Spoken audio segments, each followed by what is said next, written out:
Okay, hello everyone. Welcome to our ODOT Safe Routes to School monthly webinar for May.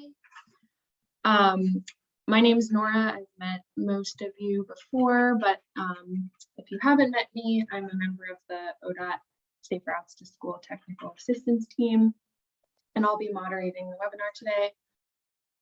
Today we'll be hearing from James Rojas, founder of Place It, about some creative and playful engagement strategies for bringing Latino communities into Safe Routes to School. James, you can go ahead and switch to the next slide.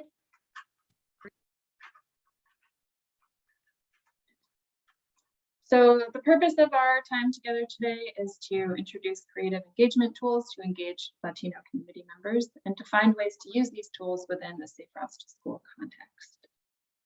Next slide. We will, in just a moment, I'll pass it off to James after I introduce him, and he'll spend the bulk of our time together talking about Place It and the work that he's done in communities. And then we will have some time for Q&A and discussion. So if you have thoughts or questions that come up during the presentation, feel free to add them to the chat, and then we'll loop back to them towards the end. And stick around till the end if you can, because we have lots of announcements from the Safe Routes to School world about our statewide program. Next slide. So we are super grateful to have James Rojas here with us today. James is a planner, community activist, and organizer, as well as an artist. He's woven all of this together to create the Place It method, which he's used in communities all over the world to workshop and model visions that communities have for transformation. Among many accomplishments, James recently published a book called Dream, Play, Build, which explores sensory-based engagement in planning and design processes. There's lots more that I could say, but I will let James introduce himself further. And as I mentioned, feel free to add any comments or questions to the chat, and then we'll have lots of time to discuss after James's presentation. So I will pass it off to you, James. Okay, thank you. That was great. Yeah, my name is James Rojas, and I'm here in Los Angeles presenting. But a lot of my pictures, images are from Portland. So I've been working on this kind of engagement for a long time. But I just want to start with talking about the way Latino space as a way to understand, engagement and planning. A lot of Latinos come to the U.S. and they don't have lots of money, so they end up walking, biking, and taking transit. So you see this especially in places like LA that were not designed for pedestrians, but Latinos are kind of reinventing the landscape. So this is one way to think about how do you engage Latinos and how do you understand the environments they create. So this is a common site. A lot of Latino schools. It's a common site with a lot of Latino women taking their kids to school. So what happens to the environment that they create? This is an example of a woman that sells the brooms, and these brooms are arranged on a fence, and it's designed to attract pedestrians that walk by the nearby bus stops. So really it's transforming the way streets are being used. But I think we have to understand transportation policies in the US. And it's always kind of based on our land uses that are kind of based on highest and best use. That's always been kind of a story about the US, is that things are always about value and kind of transactional. But I think for Latinos, it's different because we come from a different history of land use, where a lot of us are indigenous. A lot of us are, and well, with mixed European Spanish blood. So when the Spanish came to the U.S., to Latin America, they had this book called All the Indies. They kind of codified how to design settlements all in the U.S. in the Americas. A lot of settlements, it was a way to bring everybody together. It was all about church and state and the plaza. So all these 30,000 settlements in Latin America have plazas in them. This is what kind of combines the indigenous roots and the Spanish land uses. What happens is that you have this really different approach to walking, where in the U.S. walking is a transaction or transportation. We walk. Our whole idea is to get people from point A to point B fast. It's not about the experience at all. So someone's walking, on an asphalt on the street to try to get somewhere. But this is a picture of a sidewalk in the Mission District in San Francisco, which is a Latino neighborhood where they've actually created murals or tile work on the sidewalk. So when you walk in that space, it becomes an experience. So it's a different kind of way of understanding, mobility and walking. So walking as a celebratory experience. This is the work we did in a small town in Colton, in South Colton, where people use the parkways as a place for social gathering spots. With the benches and kids playing there, different kind of things, but really enhancing the walking experience of this neighborhood. This is a lot of businesses. Business will put merchandise in front of the store, and again, this is a way to engage walkers, when they pass by. This is probably pretty common back in the in the rest of the country when people used to window shop, but not willing to do that. But Latinos still kind of do that. It's a sidewalk in Riverside where they kind of city painted, hired some artists, and they painted the sidewalk in an alleyway to kind of create a connection space. This is in Chicano Park in Barrio Logan, where the city built a freeway, and the community pushed back by building murals under the freeway. So on top of the freeway, you have people going 60 miles an hour. Below it, they're kind of strolling along, watching these freeways. So how spaces are used differently, designed differently. It's interesting. Yeah. So one of the things I looked at was the Latino front yards, because a lot of Latinos have fences around their front yard. What does that mean? Versus the typical American suburb. So what happens in Latino neighborhood is that the threshold between public and private changes from the front door to the front gate. So you have a lot more social interaction in Latino neighborhoods. That's why it changes the character of it. And walking becomes more social interaction. This is a kid selling oranges on the front yard fence. These are women talking at the front yard fence. Again, people kind of just becoming walking as kind of this way to kind of enhance their connection to community social interactions. There's vendors, again, LA kind of changing the landscape. Yeah, this whole level of pedestrian infrastructure. And again, this is a Riverside Safe Routes to School where they hired an artist to fix up a fence. And he had all this interactive artwork where kids can walk to school, touch it and play with it. And the city eventually paved the alleyway with the sidewalk and asphalt. So now it's kind of a really nice experience for kids to walk through here. This is a project they worked on in Boyle Heights where it's very park poor, but yet there was a lot of ways to. So a lot of Latinos would jog around the park, the cemetery, but the cemetery was broken and it had cracked sidewalks. So we organized a community, and we had the city brought $800,000 to rubberize the whole sidewalk. So not the rubberized tracks, and now everybody goes there and just jogs with families. But again, it's a way to really understand the environment that Latinos create to help walking and promote walking. So I think so we need to really kind of have this kind of agenda when we go into this community. So now how to engage Latinos in planning, kind of given that background of how they use space. So photographers that worked at LA Metro, and I worked on projects, especially in East LA where Latinos lived, and we would have meetings, but they wouldn't talk. So at the same time, I opened up an art gallery in downtown Los Angeles and worked with artists, and it was real and kind of interesting thinking about how the artists can get people engaged in space through their sensory experiences. So I thought, why can't we be an artist? Urban planners be artists and really engage people the same way, because cities are a sensory experience. So kind of collaborating with John Kemp, and since then we've done over 1,000 workshops, all over the place. So the placement method is pretty simple. It's two parts: build a memory, build your ideal place. Build a memory individually, and then build your ideal place as a team. So it really helps people. So the memory part is really critical for people because it serves a lot of different purposes. First, it's an icebreaker Second, it allows people to think about a happy time in their life, the space, and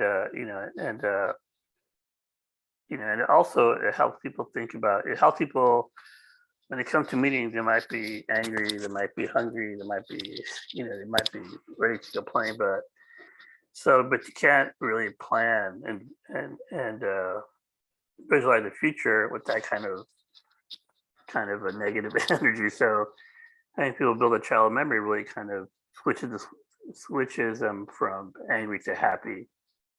Because when people are happy, they're a lot more forward thinking. And plus for Latinos, it's a way for them to tell their story and get to hear other stories. And plus, and language, because using objects, language is not the key. It's just how you put things together. So it really helps with this community. Yeah. So the workshop, people build their favorite child memory, and then the ideal place. But they use found objects, and there's no experience necessary. So the objects activate creativity, physical connections to spaces and places, and alpha collaboration. And after that, everybody presents in less than 1 minute their favorite child memory. Most people take 30 seconds. A few folks probably take a minute, but it's a way to get everybody to engage in conversation and dialogue, which is really important because oftentimes people go to meetings and they don't see anything because it's too intimidating. But this way everybody talks and everybody listens. So we all learn from each other. And then through this process, people sink into a state of play. They just kind of play and they kind of can share ideas and kind of collaborate. So this also creates the empathy. Your experience becomes my experience, and now we can start thinking about planning, together. So the second part is the collaborative activity, where people build in teams their ideal place. And when I tell people there's no right or wrong answer, it's only collaborative solutions and planning. And so people realize that how their ideas impact each other, and they realize that they're stronger together. Then after that, all the teams present, their ideas to the group, and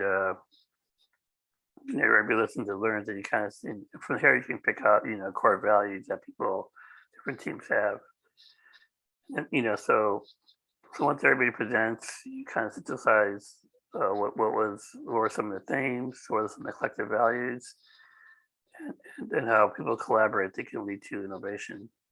This is working with a group of Latinas in Spanish, and before the workshop, this woman told me, I can't speak. I'm not an architect, so I can't design a street. He told me he could. I told him you need to design a street based on your senses, and he did. They designed a street in the neighborhood with bike lanes, white sidewalks, trees, shades, light, street vendors, public art, and all the other things they needed, but they did it themselves, and they were really happy with what they made. And I've also working with youth, a lot of youth afterwards will say, I didn't know what I knew until I built it. So people have so many people have so much ideas and so many thoughts about spaces that they can't really release through words. So the objects really help them kind of release this information. So one of the takeaways is really making these events family friendly, so everybody can participate. I think for a lot of immigrants, it's really important to get their kids involved in the activity because a lot of the kids are really important parts of their lives, and they want to see their kids prosper and become civic, and it's a really good way for parents to bond with these parents and kids to bond. And also, you can meet people where they are, because this is not a very complicated. No PowerPoints, no handouts, no maps. It's just objects and people. And this is working in Tijuana, in a vacant lot where we just did a workshop during the weekend. We had over 60 people show up and 70 people, and it was a community event. We were able to do it on the spot. And also we create these kind of vision models, which are a great way to help people visualize possibilities. This is a model created in last weekend for a conference for an event in LA on reimagining the Figueroa Street with wide sidewalks, parkways, protected bike lanes, the busway and the medians. And we had little trees for, for the landscaping. Plus we had this ditches, Zana Madre, the Spanish ditches they used to run down the street. Also put those back in there. A lot of people could kind of visualize these ideas, and sit, and really kind of think about them in a really deep way. Because sometimes people can't read maps, and it's a really way to get them involved. This is really planned. This is planned in rural Mexico on a plaza, having a pop up. This is working in Eugene, Oregon, with the Parks Department and the University of Oregon, Eugene, where you wanted to investigate Latino access to parks. So they built the model and took them to these different places out there in the Mercados. And like anything, just document, take notes. This is a Latino, teaching Latino how to facilitate, place a workshop for community. So a lot of times we get called in and, by community groups to really teach their residents city planning. But more importantly, it's really teaching them how to articulate their values of place and how to connect with each other and kind of build trust and also create self-determination in their neighborhoods. So most of my clients are women, and for women, this is the Latino. This is the easy way to get them engaged in planning and listen to their neighbors. So this is a workshop we recently done in Hillsboro, Oregon, and it's interesting because Rosa from Oaxaca said those activity because it was a way for me to learn about people, and for her, she came to two of the workshops, for the street design. But for her, it was really learning about the people that brought her in. That's why she came. This other young Latino told us, I was able to take what was in my mind and put it on the table so people can see it. So it's really thinking about the different ways Latinos have and engaging in planning. Yeah, so now we're open for Q&A. So I'll share. I'll stop my screen. This is our. Yeah, you can feel free to exit out of the screen share for now, and then we can go back to it later. Great, thanks for that, James. Such great photos and excellent overview of the role that the found objects play in facilitating storytelling. I have several questions prepared and thought of some more while you were speaking, but I wanted to first open it up if anyone here has a question, and if not, I can chime in, but feel free to chat or unmute yourself if you have a question or comment.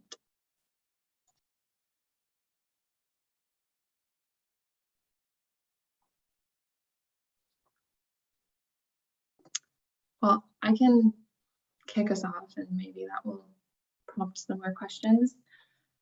So I was interested, James, in you shared the example of Riverside, I think it was, where there were the kind of bottle caps and different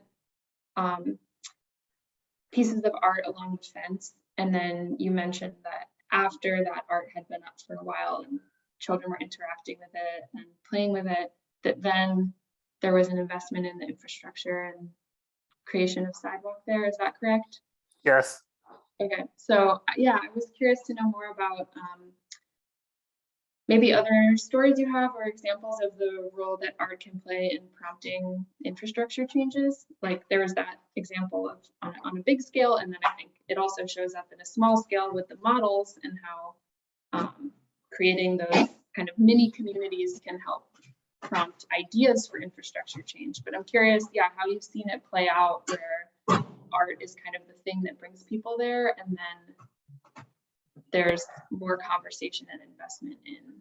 Well, I think art making really helps tap into people's sensory experiences, because all art's about the senses. It's a very different part of your brain that talks, and it's a different part of your body's talking. Your body's talking through the art making, and that's a way to help people visualize their ideas and thoughts and wants and aspirations in another medium that's really hard to about in words. I think a lot of the research I did on Latino urbanism, most people can't articulate what I just showed you in a couple of slides. It's just really hard to articulate these kind of land use patterns. But through making, people have an easier time to do it because they're a lot more more open, they're more positive. They could think big about the idea that they have inside them. So it's been really helpful, in getting people to kind of engage, kind of move the needle forward. I did a workshop, 6 years ago in Phoenix, people with disabilities, and we did it. We had them all build. The city built this really beautiful facility for recreation, and right next door is a light rail line, but there was no rail stop. So I did a workshop with 30 people with disability and told them, build your ideal station using this kind of art making method on your struggle and what your solution is. And people did that. After that, they were so happy with what they built that for 5 years, they lobbied with the city to build them a station, with shade and all the different things. So now they have a station there. And a lot of their ideas about what they built in that model, or particularly in the model, are in that station today. So so you're kind of creating design transparency. Like we had, a lot of the time we go to, design charrettes and urban designers there designing the project, but by giving people tools to be designers themselves, now they have more agency in the process, and you see the transparency of design. For example, in Eugene, this 12-year-old girl said, if you named the park after Latina or after Latino, you have more Latinos going there. And sure enough, they named the park after a Latino in Eugene. But it came from that young girl to say that. So it kind of opens up for people to have more ideas and more and feel a lot more comfortable.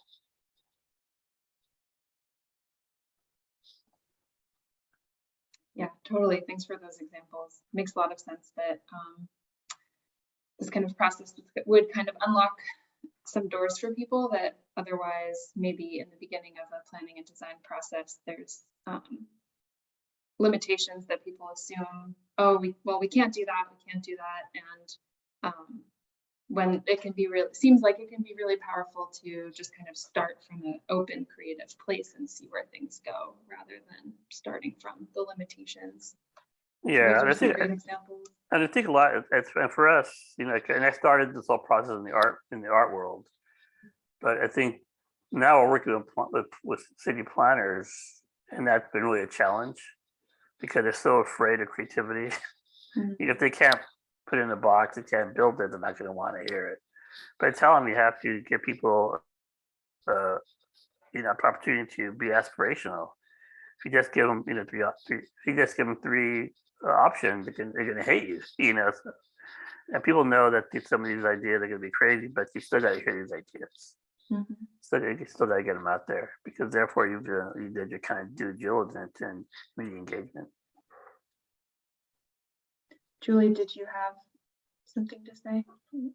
I saw your microphone go down. Yeah, I just wanted to say that I totally could have used this a long time ago as a Parent Booster Club mom. When I hosted events and had parents come, I felt that sometimes I was talking at the room rather than, interacting with them. This would have been a great idea to have some hands-on experience, hands-on stimulation going on. I do have a question about your art, where they get to build their ideal path. Maybe how do you start it? Do you just give them the items, or do you have an example? And then what do you do after the event?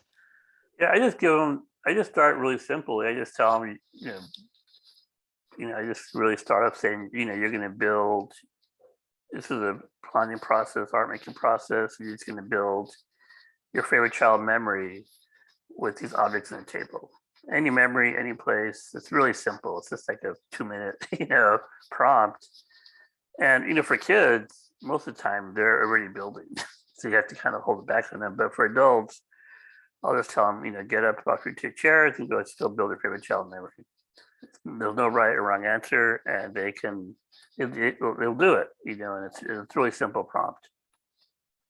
In fact, Julia, you in Medford?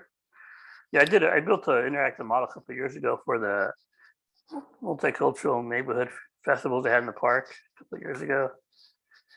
City sponsored events, city sponsored events. And I was working down, also I've been working down in Talent. Never for it. But yeah, it's a really easy way to get people just engaged and, and for older people, like senior citizens, especially men, it's hard for them to engage in this kind of activity, but everybody else engages really easily, especially Latinos and Latinas. They love the whole tactile nature of it. And James, when it comes to the materials themselves, do you bring them to the workshops, or if people wanted to facilitate a similar experience on their own, do you have recommendations for gathering found objects? Yeah. I bring the materials to the workshop because either I already have them, it's easy for me to get because I already have them.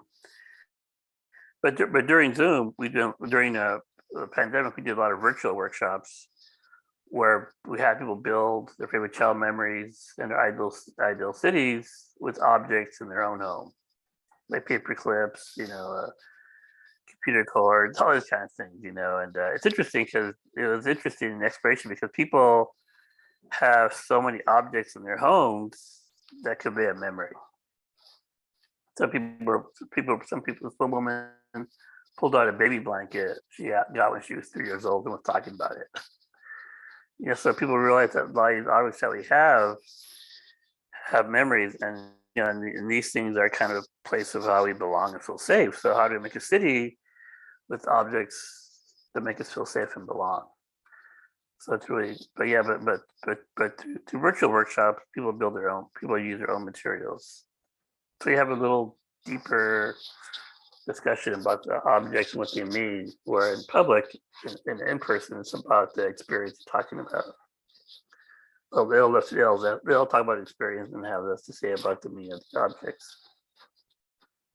Yeah, but you could, I mean, the objects are pretty simple. It's a different kind of textures and shapes, non-representational, because you want people to really be visionary and really be open-minded.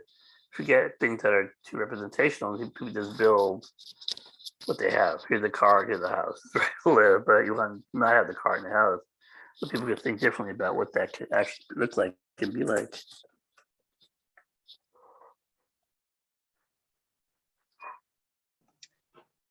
Any other questions from the group? I have more questions on my list, but if anyone has, Julie had one in the chat.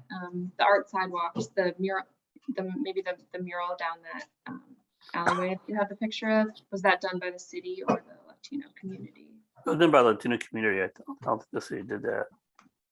The city may have endorsed it, but I don't think they didn't really do it.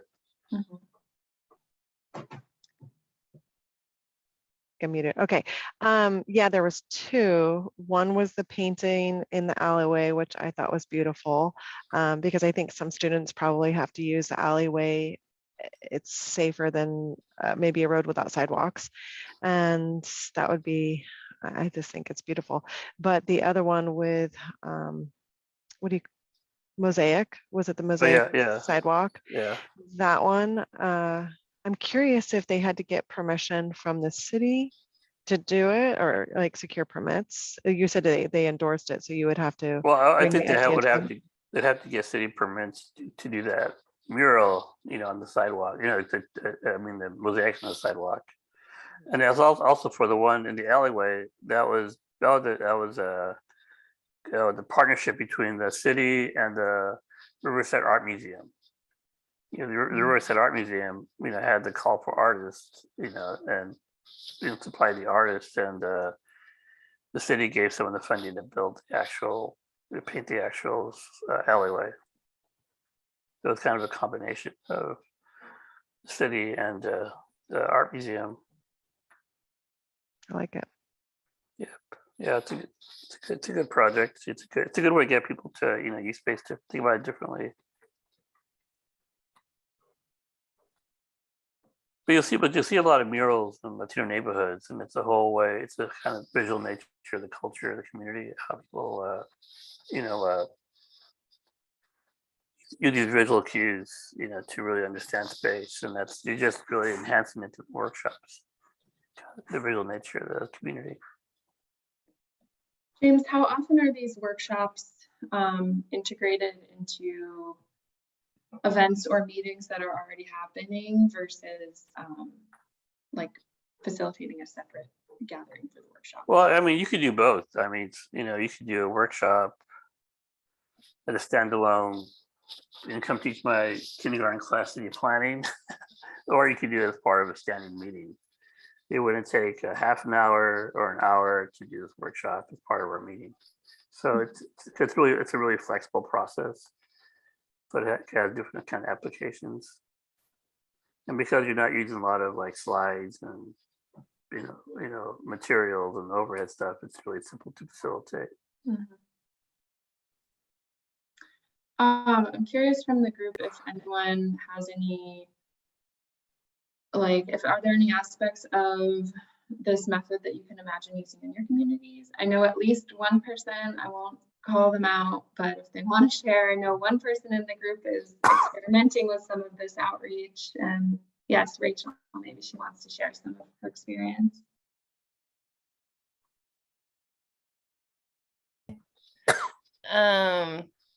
Yeah, so I was actually going to ask a question too, but I am currently working with some of the high school students at one of the high schools in Eugene in the Bethel district. I don't know if you're familiar with where Bethel is in Eugene. It's a little bit more suburban and set up and more of,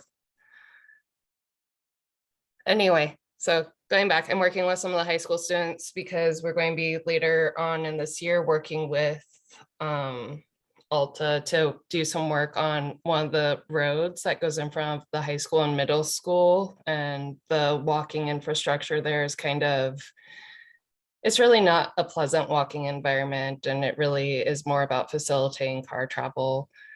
And so a couple of weeks ago, I went and met with some of the high school students and took them through the process. And so like the first part, like building the memory, went really, really well. And then I don't know if I just didn't set up well enough, but they kept wanting to come back to like the existing issues that they're facing with this street infrastructure. And so today when I go back to meet with them, I think we're just going to put down all these things, but in the future, if I want to try to do this, like what would be the best way to kind of navigate that? Okay, so you had them build their first, had them build their favorite child memory as the first activity with objects. Yeah. And then you found all the connections, and you found all the kind of, yeah. And then the next activity would be, now, how would you build your ideal street? With all these, with these ideas and thoughts, and then you build your ideal street to talk about it, and then I think you have a third activity saying, okay, now how will you apply these ideas to this street in particular? Okay. So I would do 3 activities. I think the first one, to get them thinking about their connection to space and their relationships and what makes them happy. So that's it. So so you can either do your favorite child memory or your first mobility experience. What's that like, right? Walking to school with your friends, or taking the bus together. And the second one would be kind of the brainstorming, build your ideal street, no holds barred. What would that look like? And then since you have an actual project, actual site, now how would you redesign X Street with these ideas? And maybe some of these ideas don't fit, or aren't relevant for the site or project. But at least now they have something to start with. So this way they can kind of go from the personal to the big to the actual application. Okay. And if I want to, like, my idea is to eventually get them to actually use this method on their peers, and then hopefully like with the middle school students and possibly with community members, depending on their interest. Yeah. So you want them to be the facilitators? Yeah, I'd like to try to get them to that point if they're interested in doing so. And so far they're still interested, but we'll see. Yeah. I think, yeah, I mean, that's, yeah, they could, what we do is we use, I build those pop-up models, and then they can use a model as a way to have discussion and facilitation. I did a workshop in Minneapolis with African American youth, exposition art on building and creating and planning for the bikeway around the Mississippi River. So we actually built a model of the Mississippi River with the students, and then they took that model out to the community and were the facilitators. So it's easy for them to think about, to use that model as a way to get feedback from the community. Because I guess the workshops would be harder to facilitate on their own. I think the pop-up model might be a good way. If you can build a pop-up model of the street you have that you're working on, that'd be a good way for them to talk about with other people in the community with using that model. Those are really simple to make. But you should connect with Gerardo Sandoval, and he's a professor in Eugene. I work with him a lot. Okay. And the students might be able to help you too. Thank you. Okay. Yeah, so I spoke to Rachel a little bit this morning and heard some background on what she's working on, but it's making me think too about like how often, James, do you, and because most of what I heard from Rachel is that the high school students that she's working with didn't seem to be ready to jump to envisioning something different, that when given that prompt, they were mostly wanting to talk about what the challenges are right now. And it made me wonder, like, how is it challenging as a facilitator to get people into a more imaginative, dreamy space about their streets, and what are the kind of like culture, is there like a cultural context where like certain groups of people, it's easier to tap into that, like you were saying with city planners, it's working with planners, maybe it's harder to facilitate more of a imagination conversation. What are some of the patterns you've noticed, maybe particularly working with Latino communities, around that imagination? Well, in fact, we had the workshops in Hillsborough. These two older white folks came to the workshop and they didn't want to participate. They refused to be part of the group, so they left. There was too much funny games for them, I guess. They got, because they want to go and complain.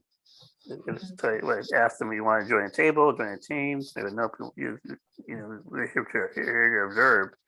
They left. So some people just want to go and complain, which is fine, but but these sessions, because when people complain and talk, they're not creative, so you don't get solutions.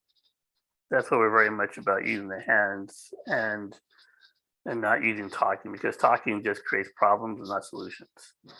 People build, they build solutions. That's why we always really emphasize the building, using your hands, because people are naturally going to this kind of state of play where they're creative and open-minded, and they can build solutions. When people talk about problems, they kind of go into this negative rabbit hole they can't get out of it. Then you have no solutions, just a lot of venting. That's what you want. That's what you want to not have, because then people will not go back to your meeting, because this could be just a venting session. Why you want to go there, But I think for people like some of these Latinos, they just want to have a good time. Hear ideas and thoughts and hear solutions, hear creative solutions. But that's really important to keep it always about the building. It's more psychological that way. I have a question. I was actually just typing this up, but basically I feel being new in my role, part of the battle that I have is not knowing what the problems are is my problem. Like, I don't know why or what the barriers are. So if I were to do something like this, I think I would welcome the talking and complaints or venting about an issue, and then use your awesome ideas of thinking outside the box to marry the two together. I mean, that would be the ideal situation. Like, we obviously know they who have problems, maybe no sidewalks or people parking in bike lanes or whatever the problem might be. No control, light controlled crosswalks. And then what's our ideal situation? Well, it would be, no cars or huge sidewalks or maybe a bridge over the crazy road. And then that's our ideal spot, but then we have to marry the two with reality. Like, what can we do? What can we suggest? Isn't that the idea of the situation of this? Yeah, well, we don't, because I think when people start to complain, they're not going to come back to the meeting. Because it's like, well, it's just and I think, so we call it, it's a more like a listening session. But I think what's interesting is that in the project in Eugene started at an English for second language class. We did a workshop there with English as for the immigrants that are going to classes there with Sandoval, Professor Sandoval from U of O. And we just had people build their ideal Eugene or Springfield. And then we kept on seeing a pattern about parks. But they kept on talking about, they kept on building parks, and they didn't feel safe in these parks, and these parks they would build. So we thought, well, maybe that's an issue with them. Maybe, because Gerardo comes from LA, where I come from, and there's no parks at all. So for us, parks are plenty in Eugene. So we had no idea why Latinos would be using parks. But there's a lot of issues why they weren't using parks. So, but the workshops helped them to articulate that feeling about parks in Eugene. It's not necessarily the problem. It's just kind of the feeling. Why weren't they being welcome in parks in Eugene? And they might not even talk about that at all, an issue, because they probably didn't.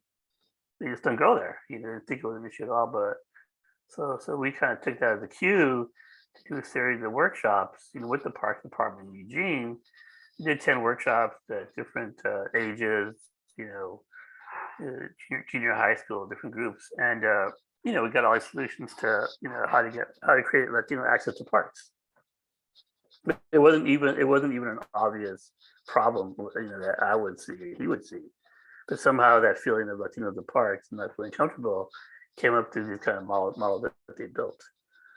So he was like, well, so it was interesting, because I think sometimes that, we think, well, the problem is this because there's no sidewalks, therefore that must be the problem. But then I think when you go into deeper, I think what happens when people build these models, you have a deeper understanding of what people are thinking about space. Because you want to capture these intangibles that people have about spaces. These intangibles are stuff that we don't see, but everybody brings to space. And for example, again, for Eugene, a lot of Latinos come from this kind of northern Mexico where it's very savanna and not a lot of forest. So they see a forest, they think, well, I'm not going to go in there because it's not what I'm used to. But that's just kind of what they're used to, and kind of. So I think but that's what they bring with them when they go to Eugene. So I think about understanding the idea of what a park is for Latino is really important to understand. So how we design parks that they feel comfortable in. So I think it's really kind of going taking a deeper dive into the kind of psychology space that's kind of formed by our memories and our needs and aspirations that we really want to think about, and the feelings. Because I think a lot of times as planners, we might get the land use right, but we get the feeling wrong. Like Cal Unified School District, built a series of schools and built a lot of schools in the 90s. But many of the schools feel like prisons. You got the land use right, but you got the feeling wrong.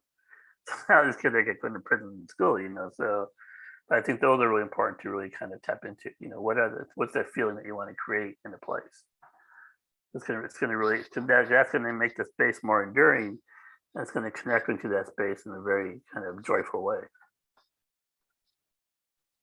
So I would start off by having them build their favorite memories of places, and then have them build your ideal space and city, and then kind of figure out what do you want to and how do you improve? Like for example, in Hillsborough, we were looking at 10th Avenue it's a traffic clogged street in Hillsborough, but that's also happens to be the middle of the Latino community. All the shops and restaurants are. So we did like 3 workshops, probably 20 design teams of people building their ideal street. And again, you start seeing the patterns. People start talking about having more birds, having more trees, having more artwork on that street. So you see this kind of pattern start to arise in a series of what these different teams created. So then you start realizing, okay, now we know what the situation is. It's too noisy. It's too, it's not designed enough benches, not enough shade. So I think it's a way to get to, it's a way for them to articulate, these ideas in a non kind of complaining way. It's not a big list of things that they're writing down, but it's actually, well, I would design the street this way with the bus stop here, and the tree right here, and the white sidewalk here, and a piece of art right here. Give themselves to coming in with solutions, so they're not just complaining. You're not having the list of things that they want, but kind of how they can now figure out how to design that street in a really spatially positive way that they want to see it designed in. Plus, that gives them more agency in the process. Now they know, well, I could do this myself too. So now I can really be critical about the design process. Yeah, it sounds almost like a positive reframe on identifying the problems rather than just saying like, what are the challenges, which is more focused on the negative. It's like, what do you want to see different? And then through that process, you can kind of like start to tease out what the challenges are without actually having it be focused on the challenges. Yeah, because I think when people focus on challenges and they start complaining and arguing after that, it's like, well, we can't solve the problem. Then they walk away. But this way, people are happy and they're positive, and maybe, and then people can. Like, it was funny because we had there was a policeman from there from at the workshop. He was from Puebla, and he didn't realize so many people in Hillsborough were from Puebla. They built a childhood memories, and they all talked about going to Puebla. So again, it was a way for them to try to reconnect with his paisanos. It's kind of crazy. I have one more question. It's kind of what Whitney's addressing. She asked, how do you promote the workshops and get the word out to reach the Latino community? And then the second question to that would be, if you're keeping the workshops to be more spatially positive and positive ideas rather than a complaint session, do you offer some form of data collection where they can put maybe their concerns to paper so you can have something to target or work on? Do you ever do that? Yeah. In fact, we had surveys as part of the workshops. Those are done afterwards. And people, I've done workshops where we do the surveys and we do the work. The people have a way to write down their ideas. So for example, when people write down ideas, they're also very limited. Like, I did a workshop, I did a pop-up model in San Francisco on Columbus Avenue one time. We had a survey after the workshop, and it was interesting because people built beer gardens, fountains, zoos, all these crazy things for the street, for Columbus Avenue. But then in the survey, you write down, more crosswalks, more bus stops. Very, very nuts and bolty things, right? Because that's what people will write down, because you write down what people want to read. But the more creative stuff was kind of built with with the objects. So I think having the combination of the data and creativity, you have more of a comprehensive idea what people want.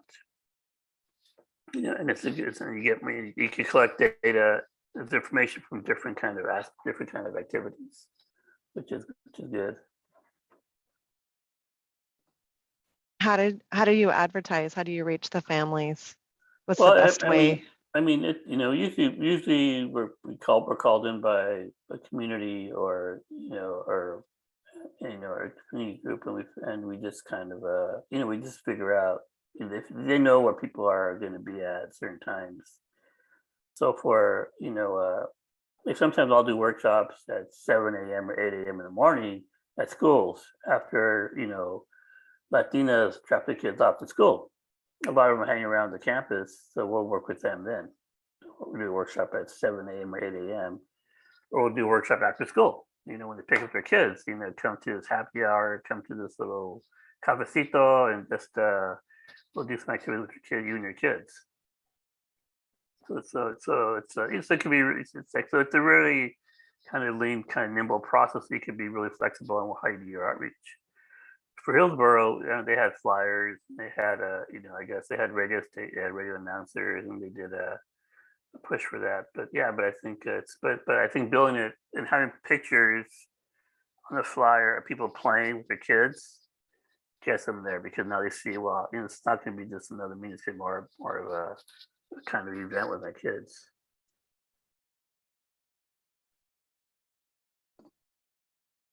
Great. Well, one of the things that really stands out to me from what you just said, James, is how, like, through this method, we're trying to tap into like a different part of people's brains and imaginations.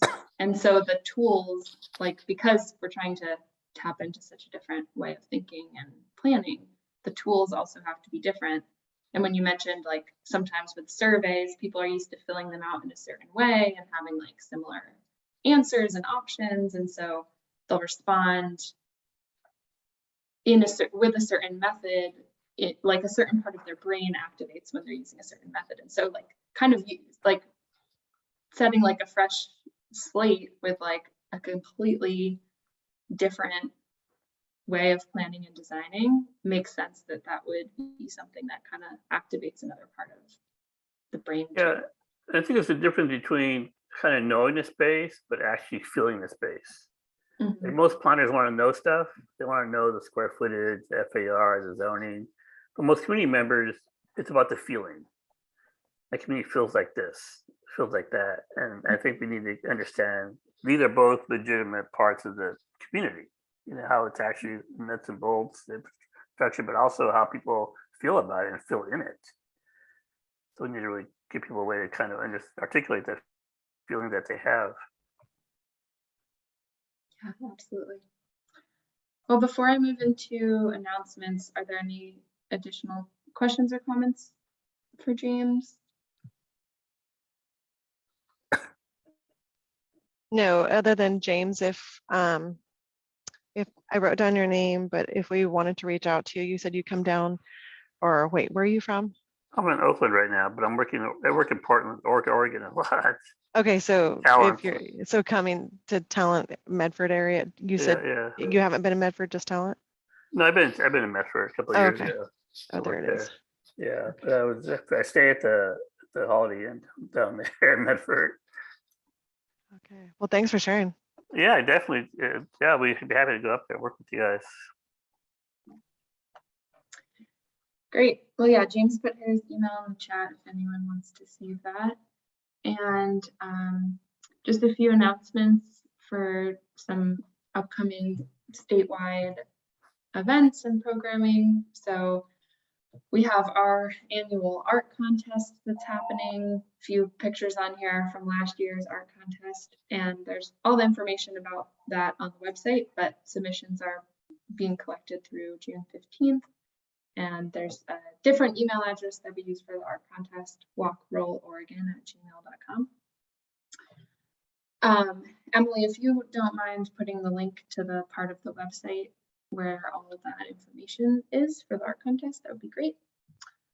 And then the next webinar, you can sign up for that same way you signed up for this one through the website, June 14th at 11 a.m. And that one will be focused on a statewide bike ped Train the Trainer program that will be rolling out in the fall, which will involve some bicycle fleets that will be rotated from community to community. So pretty exciting, brand new program, and come to that if you want to know more about how that will work. And then Emily, also, if you don't mind putting this post-webinar, oh, you already did, webinar survey. So if you're able to fill that out, that can help us as we plan future webinars like this one. So I think that's all. Yeah, if you, John wasn't here, but he also facilitates these alongside James. If you want to contact either of them, there's their contact info as well as mine. And I think that's all, unless anyone has any final comments. Thank you all so much for being here and participating.